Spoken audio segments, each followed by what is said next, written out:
Apa yang kau inginkan dariku, Putri? Di Hastinapura, Ratu Satyawati melalui bantuan dari Begawan Abhyasa, melalui ritual Nio, berhasil membuat kedua putri Raja Kasih melahirkan anak. Bhisma dan Satyawati merasa senang karena keturunan dan pewaris kerajaan Hastinapura telah berlanjut. Namun tabib kerajaan memberikan berita yang kurang mengenakan, di mana kedua putra Ambalika dan Ambika memiliki kecacatan. Putri Dewi Ambika mengalami buta sejak lahir yang membuat sedih, namun bisa berjanji akan mendidik dan membesarkan putra Ambika agar menjadi seorang pejuang yang tangguh dan memiliki ketenaran.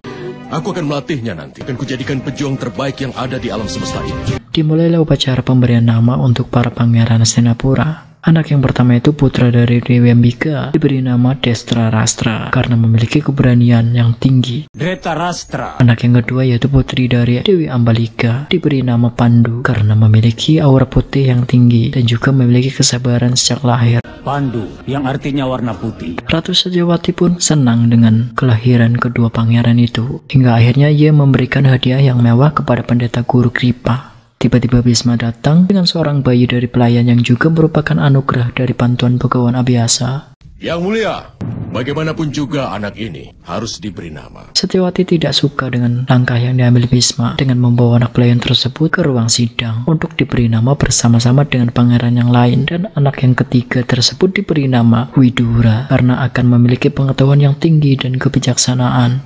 Anak yang satu ini akan kunamai Widura. Di tempat lain, Dewi Amba yang telah mengungkapkan maksud tujuan kepada Begawan Parasurama kini menuju Hastinapura. Ketika acara pemberian sedekah kepada masyarakat kerajaan, tiba-tiba Dewi Amba muncul dari sana. Hal tersebut sempat membuat Ratu Satyawati dan Bhisma terkejut. Ibu Ratu Satyawati menanyakan apa tujuan Dewi Amba ke Hastinapura. Dewi Amba memberitahukan tujuannya, yaitu menawari Bhisma menikah atau kematian. Ibu Ratu Satyawati menanyakan kejelasan maksud dari Amba tersebut. Dewi Amba mengatakan bahwa Begawan Parasurama telah memanggil Bhisma di sebuah pegunungan. Begawan Parasurama telah memanggil Bhisma yang agung. Bhisma dengan percaya diri dan dengan hormat menghadap ke gurunya. Begawan Parasurama yang dari awal sudah terikat dengan Dewi Amba tidak pernah meragukan kebenaran dari Bhisma. Namun untuk mengobati dendam dari Dewi Amba, sang Begawan ingin menguji Bhisma sekali lagi. Aku tidak pernah bilang aku meragukanmu. Aku ingin mengujimu sekarang juga. Sang Begawan lalu membuat busur dari petir lalu melepaskannya. Melihat meteor tersebut, Bhisma yang sudah membawa busur di tangannya lalu melepaskan anak panahnya juga untuk menghadang meteor tersebut. Ketika dua benda tersebut bertabrakan, tiba-tiba berubah menjadi taburan bunga. Dan hal itu membuat salam hormat dari Bhisma pada sang Begawan. Sang Begawan lalu berlari menghampiri Bhisma dan menendangnya. Parasurama terus mengejar Bhisma dengan tangan kosong, namun Bhisma tak sedikit pun melawan. Bhisma terus diajar oleh Parasurama hingga jatuh ke sungai dan tetap dikejar oleh Begawan Parasurama dan dipukul hingga naik ke daratan lagi. Parasurama langsung melompat dari air untuk mengejar Bhisma yang terlempar dari daratan terlebih dahulu. Parasurama merasa kecewa karena Bhisma tak melakukan sedikit pun perlawanan. Kau tidak melawanku. Lalu ia mengambil sebatang pohon dan melemparkan kepada Bhisma. Dari sinilah nampak Bhisma akan melawan Begawan dengan mengepalkan tangan dan menahan serta menghancurkan batang pohon tersebut dengan tangannya. Hal tersebut membuat Begawan Parasurama kagum kepada muridnya. Di tengah pertempuran, Dewi Agangga muncul untuk menyaksikan pertempuran anaknya dengan gurunya. Ketika Bhisma memutuskan untuk memakai senjatanya, pertempuran menjadi sangat sengit karena kedua kesatria tersebut memiliki kekuatan yang sama-sama hingga akhirnya Begawan Parasurama mengambil kapak angkasa dan Bhisma memanggil Brahmastra miliknya. Hal itu membuat Dewi Gangga cemas karena mengetahui ketika dua benda tersebut bertabrakan akan membuat kekacauan dan membuat kerusakan di seluruh alam semesta. Parasurama melemparkan kapak angkasa miliknya diiringi dengan Bhisma juga melemparkan Brahmastranya. Dewi Gangga lalu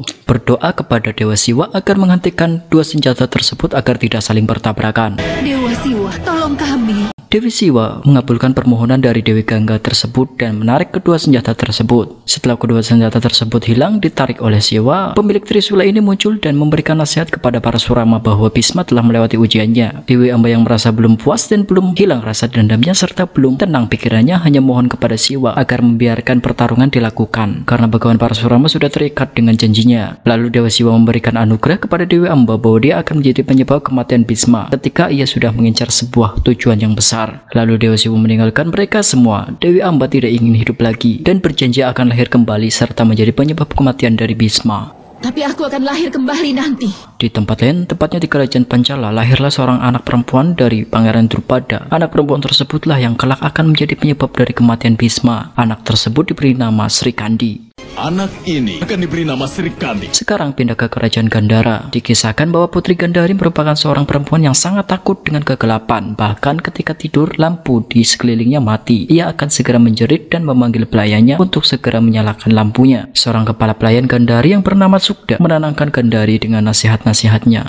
Karena mata kita adalah satu-satunya jendela kita pada dunia. Selanjutnya di perbatasan Gandhara, seorang prajurit dari Gandhara yang bertugas mengawasi perbatasan melihat sekelompok pasukan besar yang hendak menuju ke Gandhara, dan ia segera melaporkan hal tersebut kepada Raja Subala. Di kerajaan, Raja Subala dan istrinya sedang membicarakan tentang kriteria dari calon suami Gandhari. Ketika Raja Subala menanyakan kepada ahli perbintangan terkait nasib Gandhari, dan ahli perbintangan tersebut hampir menjawab, tiba-tiba prajurit Gandhara datang melaporkan kejadian yang ia lihat. Berita apa yang kau punya, Sataswa? Kemudian Raja Subala menyiapkan bala tentaranya dan memberitahukan kepada seluruh rakyatnya agar bersiap menghadapi pertempuran. Raja Subala meyakinkan bala tentaranya karena bala tentaranya merupakan prajurit yang terlatih. Ini Gandhara. Setiap prajurit di sini punya kekuatan. Kerajaan Gandhara menyiapkan pertahanan setelah melihat gerombolan pasukan yang besar mendekati Gandhara. Pasukan yang besar tersebut dipimpin oleh seorang dengan bendera putih berlambang emas dan kereta kuda putih yang tak lain adalah Bhisma Putra Gangga. Hal tersebut membuat pasukan Gandhara sedikit gentar setelah mendengar ketenaran dari kekuatan Bhisma. Di dalam istana Gandhara, Putri Gandhari merasa cemas dengan keadaan yang terjadi. Ratu Sudharma memberikan penjelasan kepada Gandhari tentang sebuah kepungan dari pasukan yang besar. Karena Gandhari merasa ingin menghilangkan ketakutannya, maka ia mengambil pedang yang ada di dalam dan mengajak kakak iparnya itu untuk ikut medan pertempuran. Kakak ipar, hadapilah ketakutanmu. Secara mengejutkan, pasukan tersebut berhenti dan mengibarkan bendera kuning, tanda persahabatan. Raja Subala yang melihat kejadian tersebut memerintahkan prajuritnya untuk membuka gerbang dan mempersiapkan Bhisma untuk masuk.